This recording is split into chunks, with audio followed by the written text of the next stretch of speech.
All right, everybody, want to give you a little bit of review today on the Tabletop Firepit by Housewise.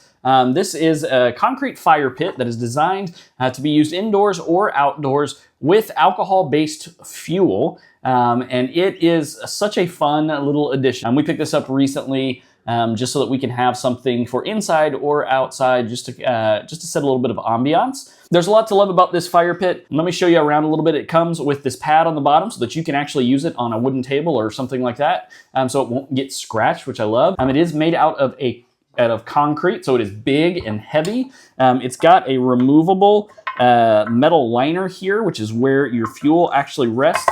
Then you have a ceramic wool insert that acts as a wick for the fuel. Once your fuel is inside, you can just light it up nice and easily. Instantly lights. If you use the right kind of fuel, it is also fumeless. It comes with this little topper so that when you are ready to put it out, all you gotta do is put it on top and leave it. Smothers the fire out completely. And finally, it includes 4 collapsible skewers so that you can have a quick and easy way to make s'mores or roasted marshmallows, whatever you prefer.